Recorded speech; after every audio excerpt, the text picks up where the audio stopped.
obboleetti keenya maatii isiitiif firoottansi akkasumas abbaa manaasii ilmoosii hundumaaf firoottansiitiif obsaa kennu siidhaan moo rabbii jannatal firdawsiina kennu obboleetti keenya Samiraa kan Saawud Arabiyaa keessatti ulfajee sagaliitiin waa hedduun irratti saamaa ture akka carraa dhugaa dhusuu hin danda'amu kuma waraqaa kana argaa jirtanu waraqaansi akka namni jedhee summiidhaan osoo hin taane manni yaala ragaa kan nu kenne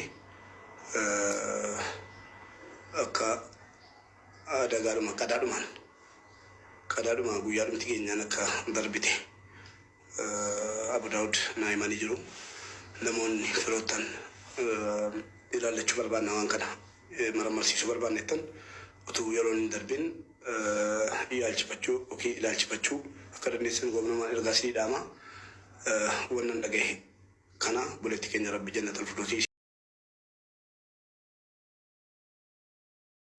Mucayyoon kun akkuma maramtee akka qoricha nyaatteen duunee adda bahee ture akkasumatti akka duutee dubbatamee ture jechaadha. Qoricha akka nyaanne maramtee maramaraashii bahee jira waraqanni gadhiifamee jira jechaadha.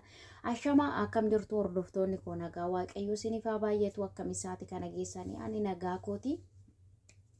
Sinis akka nagaa keessan taatan abdiin qabaa. Egaa har'ammoo in beektu kanaan dura mucayyoo kana sini posti godheen ture jechaadha. Waaqayyo lubbuu ishee hamaaru kaleessa wantoota garaagaraa odeeffamaa ture jechaadha. Har'a garuu wixxeetii ishee bahee jira jechaadha.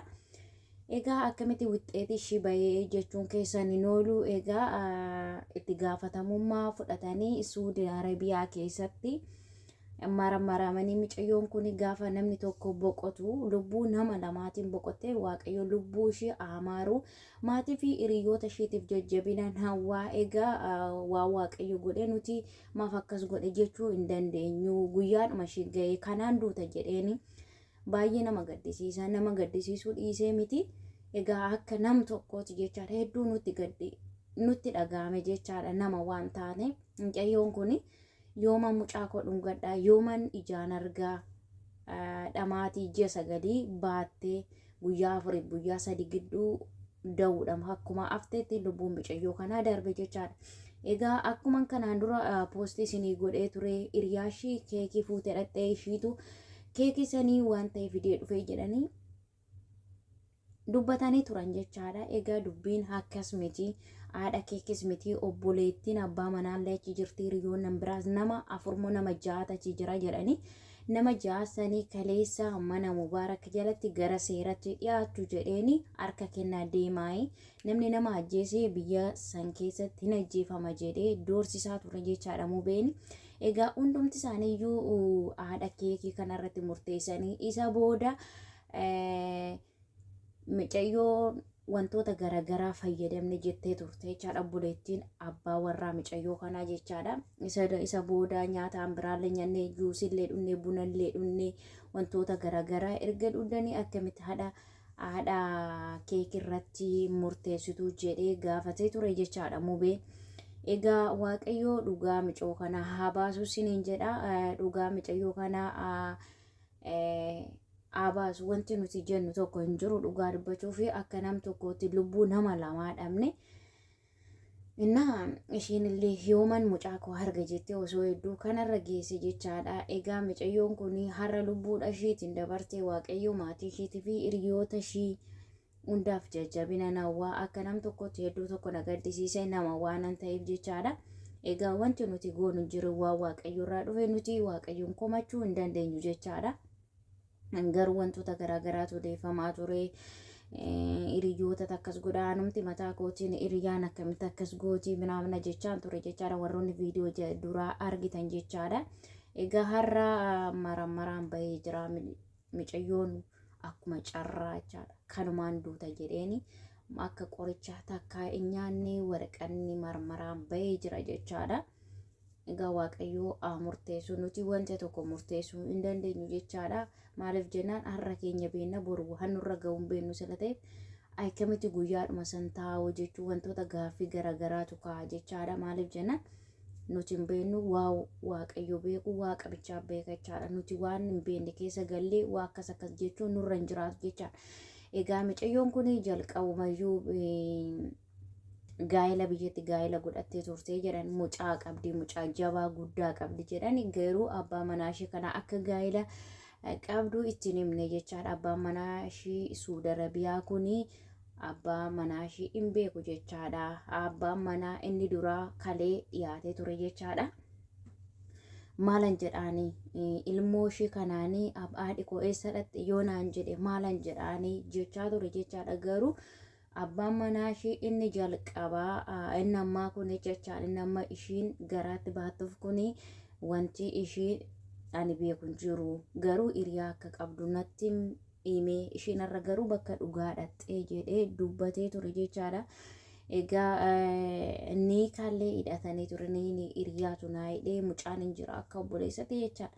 Dhugaa dubbachuu fi abbaa manaa ani bara kana keessa hedduu kan na dinqee jechaadha. Baay'ee kana neenyu jedhe saree beektu miti sareenu biyya ormaatti kabaja qabdi. Abbaa manaa ishee ammaa kana jalan ture jechaadha. Kalees namoota baay'eetu namoota hedduutu isa taasisa ture.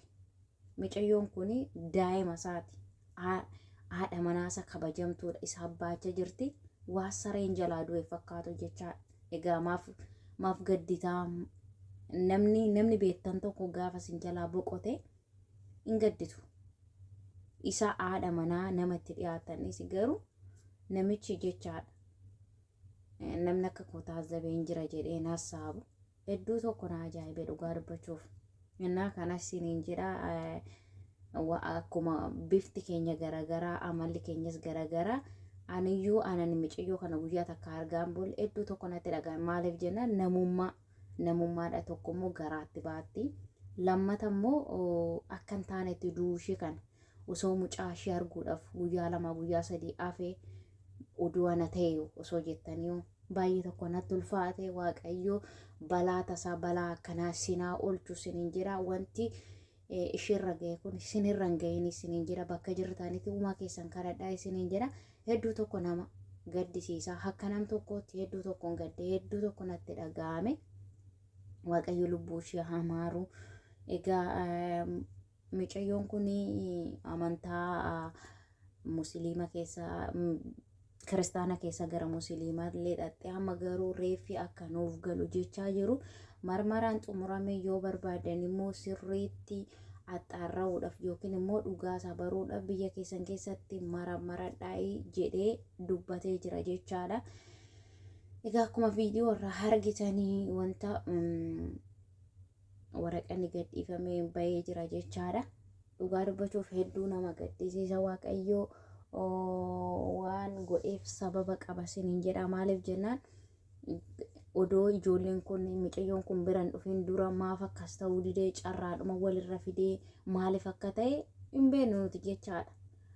Akka nam tokkootti immoo nu gaddisiisuu dhiise tanan miti. Lubbuu nama tokkoo miti lubbuu nama lamaati. Boru mucaan kun dhalatee bakka inni ga'u hin beeku. Isiniin jedha. Egaa waaqayyoo lubbuu ishee amaaruun jedha. Nasumaanii akka kootti hedduu tokko nama gaddisiisa. Maaliif jennaan bakka boruuf illee haadhi ilmoon inni duraa kun illee haadha malee guddataa. Haadhi koo heessa naan jechuu danda'a jedhee taa'een immoo abbaan manaa ishee duraa erga ishiin boqottee har'a ishii barbaachaaf dhufe jechaadha. Isa wantoota garaagaraatu odeeffamaa jira jechaadha.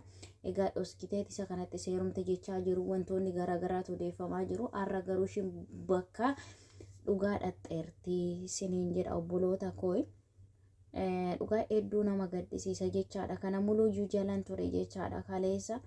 Mucayyoon immoo akkuma jedhan iyyuu waaqayyo dhugaa ijoollee kanaa isaa baasanii baay'ee nama baheettidha. Akka afaan isheetti fuutee nu nyaachisaa turte.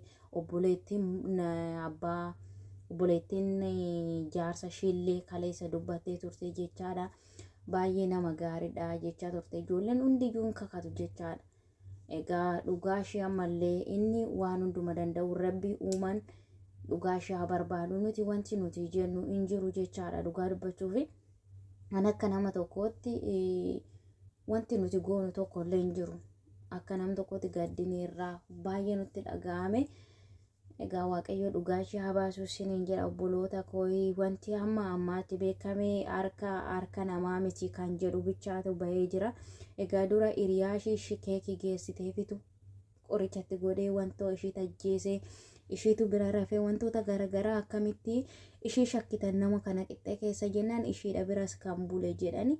Egaa amma immoo egaa Dooftarii Caalaa wanti nuti beeknu tokko hin jiru. Harka namaa ajjeeseen dura gaachi akka marammaramee dhufetti harka namaa miti guyyuma akkuma carraati guyyaadhuma walirra fidee carraadhuma ishii tammana jedheeni jedhan kaayee wanti nuti beeknu hin jiru isiniin jedha obboloota koo. Waaqayyo waan akkanaa balaa akkanaa mana keessan seessisinii gola keessan seessisinii balaa akkanaa rabbi uuman keessa sinirraa qabu isiniin jedha.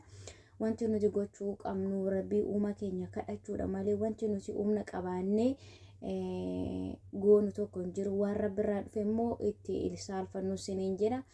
Innaa kana isiniin jedha jalqabaa kaastanii aga kana waan na hordoftaniif galatooma ulfaadha.